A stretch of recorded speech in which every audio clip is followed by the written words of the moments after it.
Here is a question I need you to sit with for just a second. What do you do when the same water that destroys your life also saves it?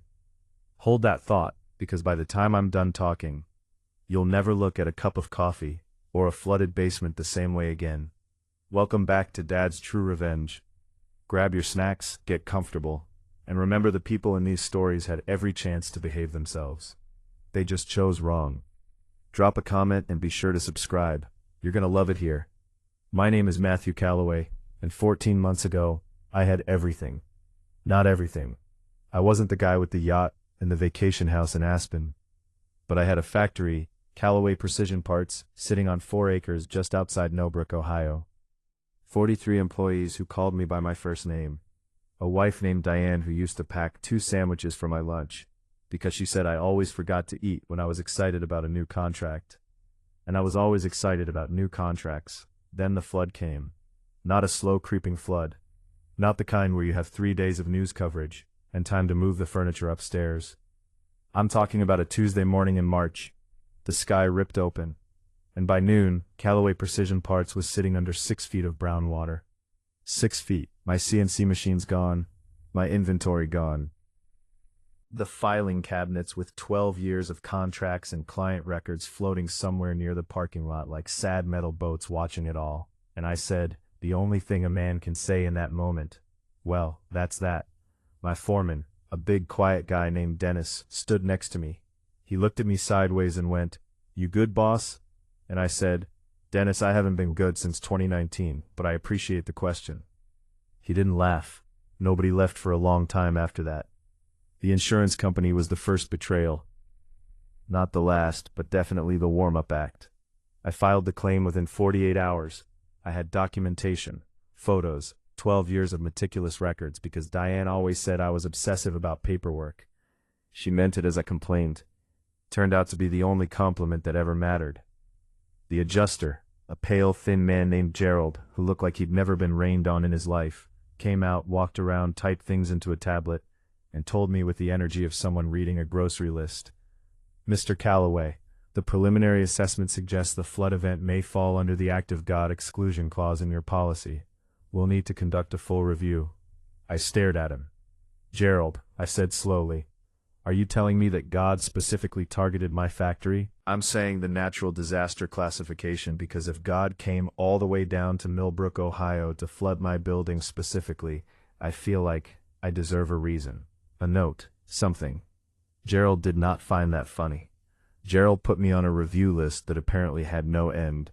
Diane left on a Thursday, not during the flood, not in the immediate chaos when I might have understood it.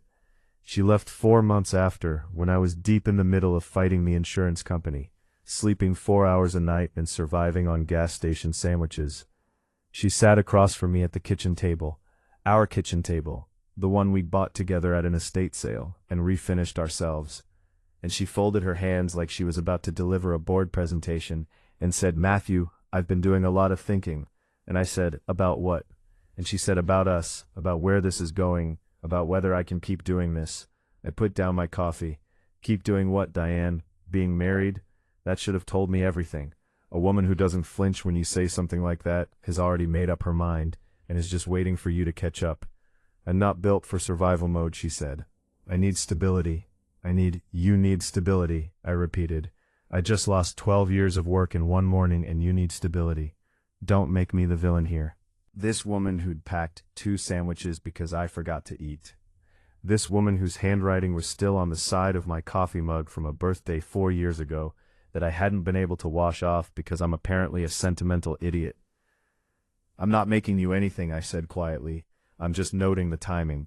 1 suitcase, a box of things she had already packed, which told me the decision was not, in fact, new. She kissed me on the cheek like I was a distant relative at a funeral, and walked out to a car that was already waiting at the curb.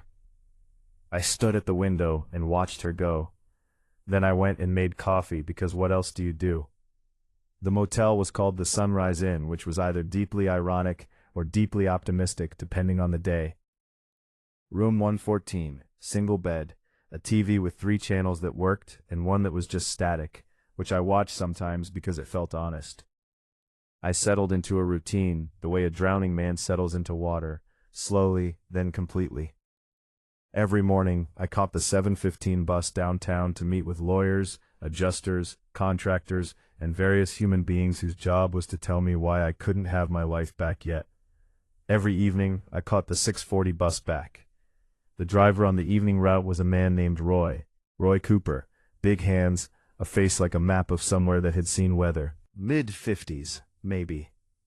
The kind of man who looked like he'd been sitting in that driver's seat since the bus was invented. He never said much.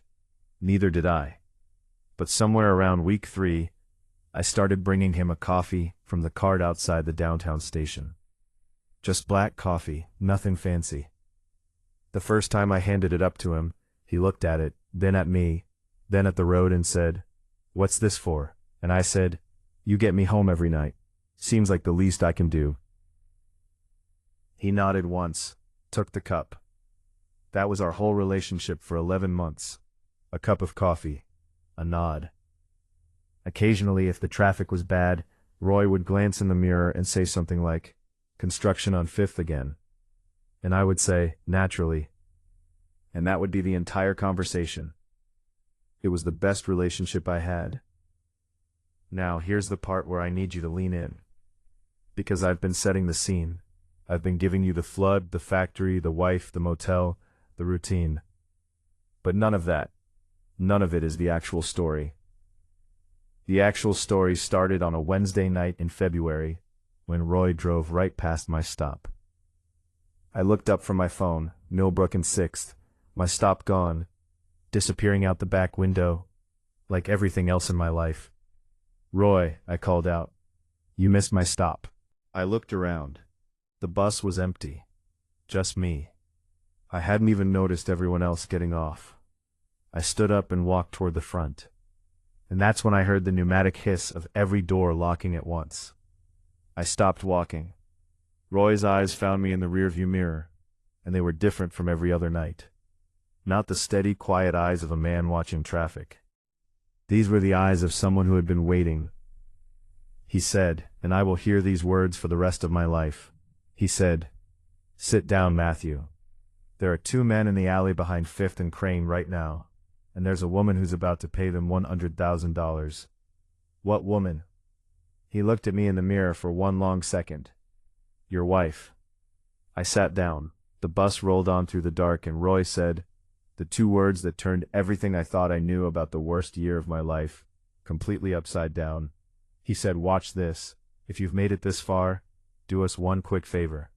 Subscribe." A lot of people watch without ever doing it, but it costs you nothing and means everything to us. Thank you genuinely. Let me tell you something about silence. There are different kinds. There's the comfortable silence, the kind you share with someone you trust, where nothing needs to be said, because everything already has been. There's the awkward silence, the kind at dinner parties when someone says something slightly offensive and everyone suddenly finds their food fascinating. And then there's the silence that sits inside a moving bus at night between a man who just heard his wife's name and a bus driver with secrets behind his eyes. That last one, that one has weight. I was sitting 4 rows back, gripping the metal bar of the seat in front of me like it owed me money. My brain was doing that thing it does when information arrives faster than it can be processed, just spinning, finding no traction, producing nothing useful. I kept thinking, 100,000, 2 men, your wife. I leaned forward and said, trying to keep my voice level, failing completely, "Roy, what is happening right now? Who are those men?" His big hands rested on the wheel like we were just having an ordinary Wednesday. "Private investigators," he said. "Good ones, ex-military. They've been sitting on that alley for 3 hours. Why?" Which meant the first 2 had already happened. Which meant while I was in room 114 of the Sunrise Inn, watching static television and eating gas station sandwiches, and thinking my biggest problem was a flood and a heartless insurance adjuster named Gerald. My wife had been wiring money to people I'd never met. "Roy," I said slowly, "how long have you known about this?" He was quiet for a moment, then long enough. He pulled the bus over on a dark stretch of Meridian Avenue, put it in park, and reached under his seat. He pulled out a phone, not his regular phone, a second one, older, a prepaid thing, and he held it up so I could see it in the mirror. "I'm going to call her now," he said. "I need you to be quiet. Completely quiet. Can you do that?" I almost laughed. Almost.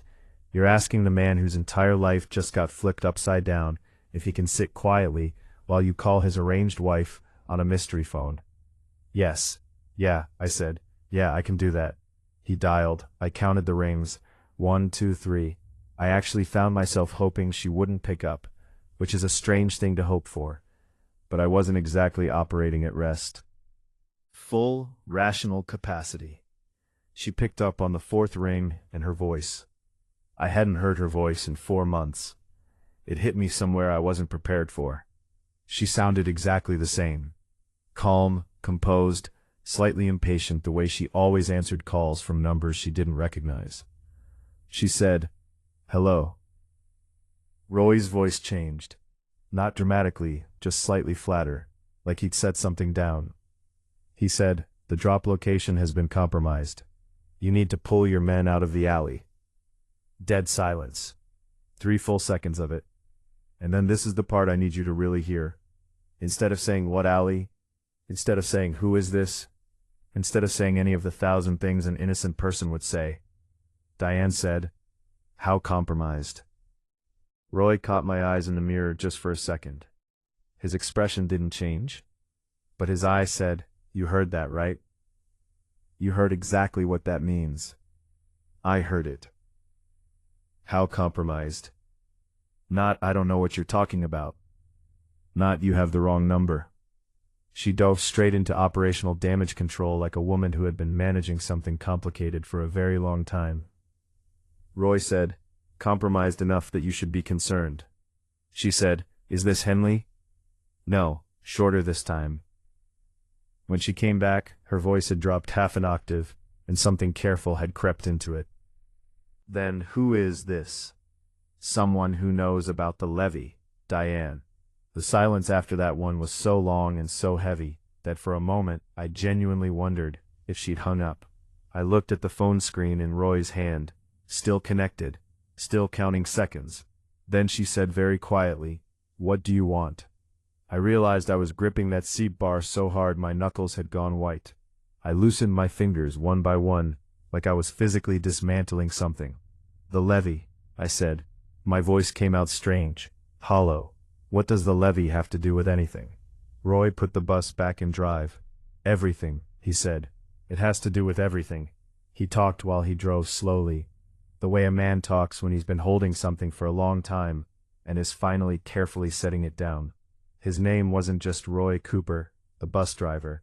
8 years ago, Roy Cooper had been Roy Cooper, the civil engineer, a senior consultant contracted by Millbrook County to assess the drainage infrastructure along the Sycamore River Basin. His job was to identify vulnerabilities, flag risks, write reports. He wrote one report in particular, a report that identified a specific section of the flood barrier on the eastern edge of the industrial district as critically undermaintained, a section that under sufficient rainfall conditions would fail. "I filed that report in 2019, he said. "Submitted it to the county board, sent copies to 3 separate oversight offices." "What happened to it?" "It was reviewed," he said, "by a subcommittee, and then quietly buried by a city engineer named Frank Balden, who decided that the repairs were too expensive and the risk was too low to justify the budget line." I stared at the back of his head. "Roy," I said, "that's the section that failed. That's exactly the section that flooded your factory." He said, "Yes." I couldn't speak for a moment. The bus moved through the dark streets, and I just sat there, trying to locate the floor beneath me, because it felt like it kept moving. "That's not all," he said. Of course it wasn't. Roy had lost his career over that report. When the flood happened and people started asking questions, Frank Balden needed someone to absorb the blame. Roy's report, the one that was supposed to prove he'd done his job, was quietly altered in the county records. Dates changed, recommendations softened. By the time anyone looked, the document said Roy had assessed the barrier as adequate, with minor monitoring. He was let go quietly with a small settlement and a non-disclosure agreement he'd signed before he fully understood what he was signing. So, You became a bus driver, I said. I became a bus driver, he said. And I started watching because I knew what happened wasn't an accident. I just couldn't prove who had decided it was a good idea to let it happen. And you found out 3 months ago, he said. Yes. He paused, turned the bus onto a street I didn't recognize. The flood wasn't just negligence, Matthew.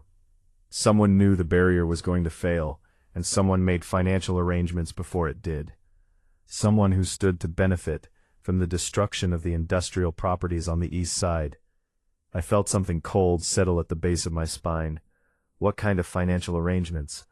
Roy reached into the side pocket of his driver's door and produced a folded envelope. He held it back toward me without turning around. I leaned forward and took it. Inside were printed documents, financial records, a property portfolio I didn't recognize until I got to the 3rd page and saw a signature I'd been looking at for 11 years. Diane Calloway, dated 14 months before the flood. She had purchased options on 3 parcels of land on the east side of the industrial district.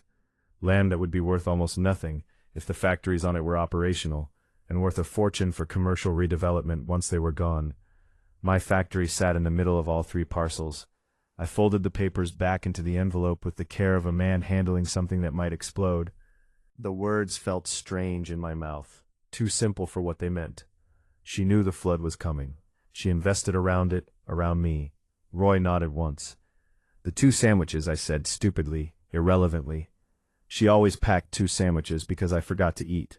She packed 2 sandwiches, I said again. And I don't know why I kept coming back to that, except that it was the thing my brain had chosen to represent everything I'd believed about my marriage.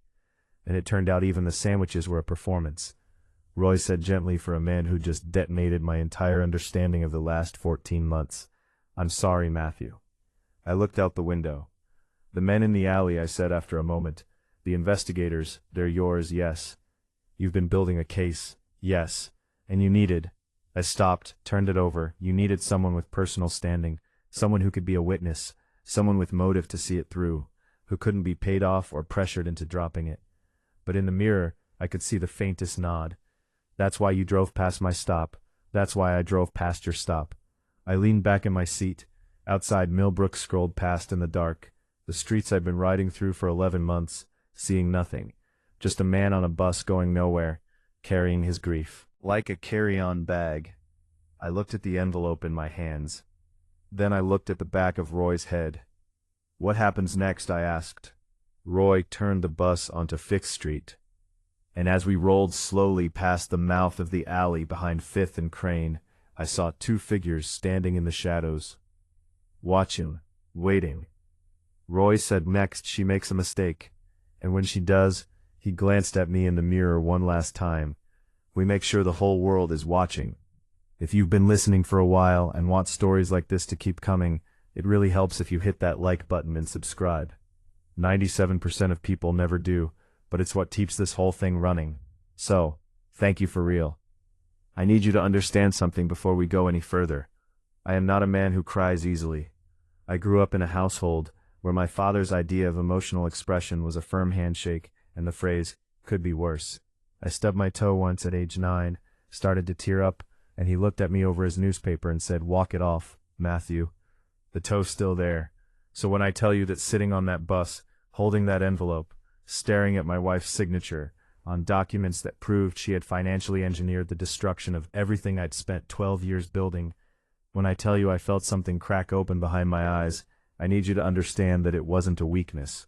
It was the specific surgical pain of a man realizing that the person he trusted most in the world had been for a very long time the most dangerous person in his life. Roy parked the bus, not at a depot, not at a stop.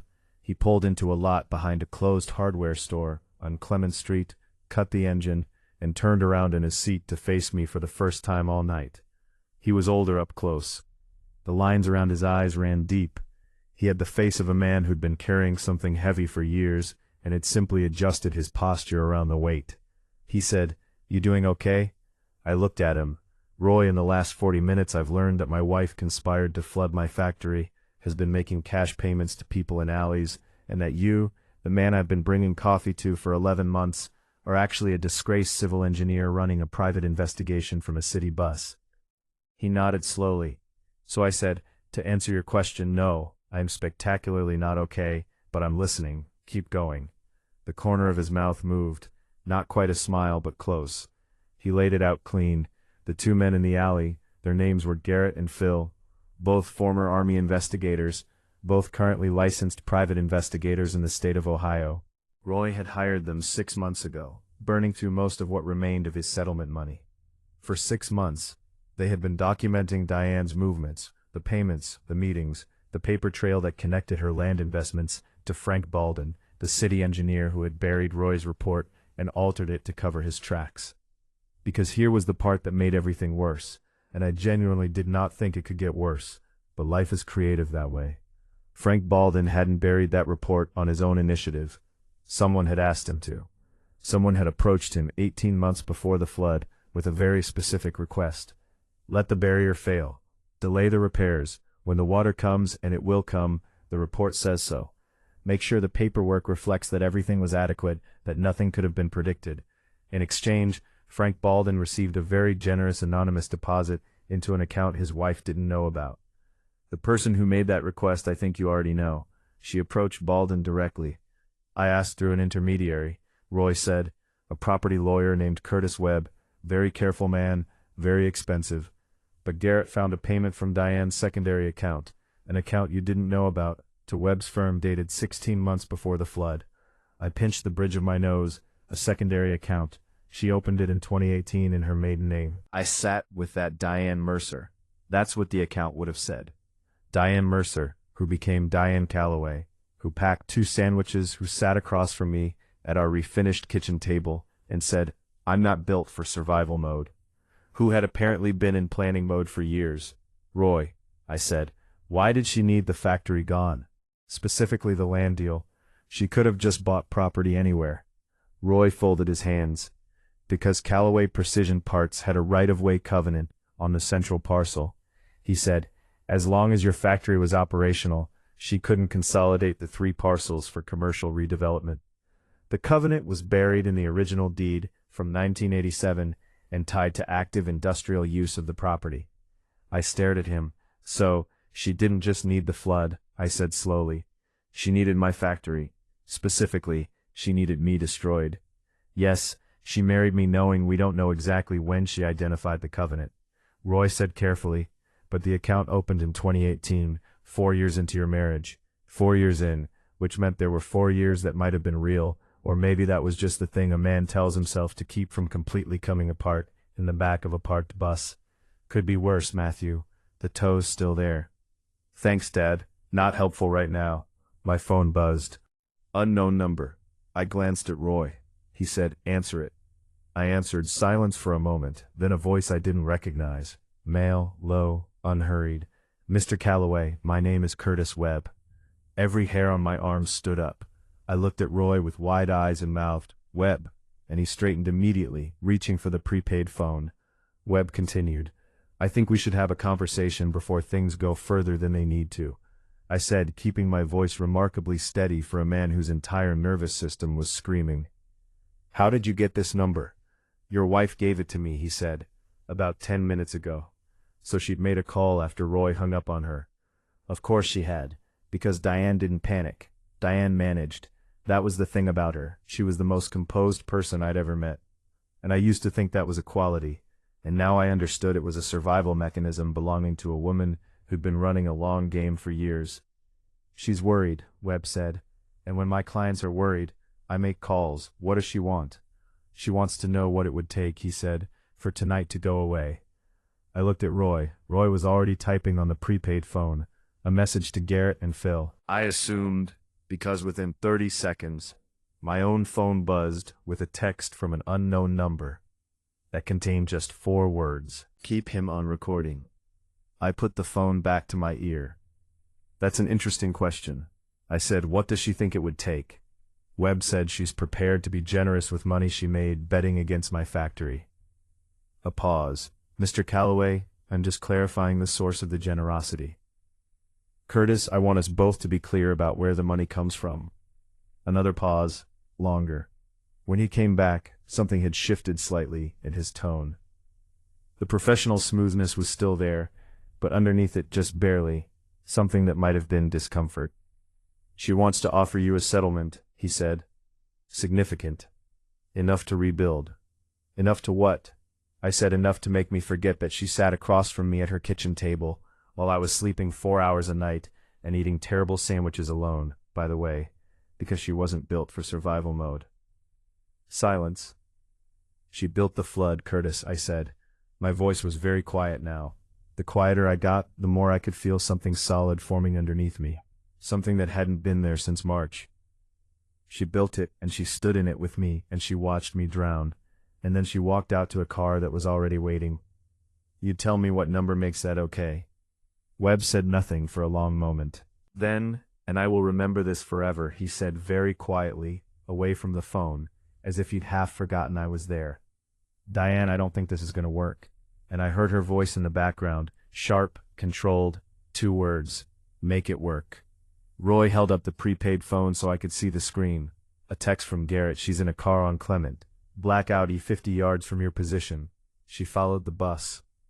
I looked out the window of the dark bus into the parking lot. There was a black Audi idling at the far end. Headlights off. She was right there. For a strange, suspended moment, I thought about everything that car represented. The car that had been waiting the night she left. The car that had been, I now understood, always waiting, idling quietly at the edge of my life, while I worked and built and trusted, and had absolutely no idea. I said into the phone, tell her to come talk to me herself. Webb said, that's not, tell her. I said that her husband is sitting in a bus 50 yards away, and if she has an offer to make, she can look me in the eye when she makes it. I heard him relay it, long pause. The Audi's door opened. She looked exactly the same. That was the thing that got me. Some part of me had expected her to look different, to look like what she was. But she walked across that parking lot in a dark coat, hair pulled back, chin level, and she looked exactly like the woman who had refinished a kitchen table with me on a Saturday afternoon, and laughed when we got Stain on the dog. She climbed onto the bus, stopped when she saw Roy. Something moved across her face. Recognition, recalculation, fear, all of it in about half a second.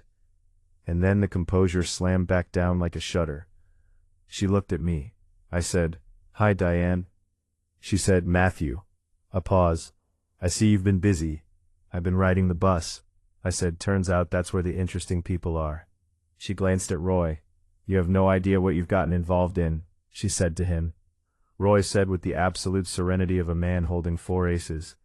I've been involved since before the flood, Mrs. Calloway. Longer than you. She turned back to me, and for just a moment, just one, the composure slipped. Not much. A hairline fracture, but I saw it, and I think she knew I saw it. And I think that was the moment she understood that the version of Matthew Calloway she had calculated for, accounted for, and dismissed was not the version sitting across from her, right now. What do you want? She asked. I reached into my jacket and set the envelope on the seat beside me. Didn't hand it to her. Just let her see it. Frank Baldwin, I said.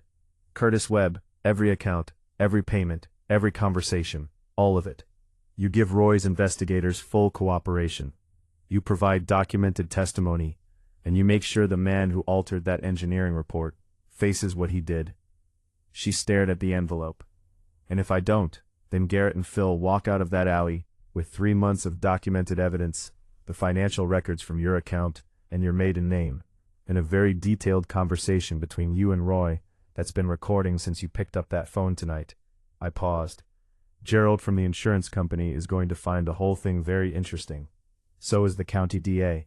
Silence outside. Somewhere in the dark, the Sycamore River was moving quietly through the city the way it always had. Indifferent and unhurried, not caring at all what it had washed away, or what it had in the end made possible. Diane looked at me for a long time, then she sat down. The full cooperation agreement was signed 11 days later. Frank Baldwin was indicted on 4 counts, including criminal negligence and falsification of public records. Curtis Webb surrendered his license and cooperated with prosecutors in exchange for reduced charges. The county opened a full review of flood barrier maintenance across the entire Sycamore Basin. Roy Cooper's original report was officially entered into the public record, with the correct date, the correct emendations, and his name on it unaltered. He cried when they told him. He didn't think I saw. I saw. As for me, the insurance settlement came through, the full amount. Funny how quickly Gerald moved when the words criminal conspiracy and county liability entered the conversation. Callaway Precision Parts broke ground on the new facility 8 months later. 43 employees came back. 3 new ones joined them. I still ride the bus sometimes. Not because I have to. Room 114 is a long way behind me now. But there are Tuesday evenings when I catch the 640, just to sit in the back, watch the city scroll past, and remember what it felt like to be a man with nothing left. Right before everything changed. Roy retired in the spring. The county gave him a formal apology, which he accepted with one nod and no speech. On his last night driving, I brought him a coffee from the cart outside the downtown station. He took it, looked at me. He said, "You know, you don't have to do that anymore." And I said, "Roy, you got me home when I had nowhere else to go. I'll be bringing you coffee until one of us isn't around to drink it." He was quiet for a moment. Then, for the first and only time in the entire 2 years I'd known him, a real one. "The full thing," he said, "buckle up, Matthew," and he drove. There's a thing my father used to say, could be worse. The toe's still there. He wasn't wrong, but here's what he never told me. Sometimes the flood doesn't come to destroy you. Sometimes it comes to show you exactly who was standing next to you and who was holding the water back. Know the difference. And always, always buy the bus driver a coffee. If you like this story, join our community by hitting that like button and subscribing for more real, raw, and family-centered stories. And as always, thank you for being a part of this sphere.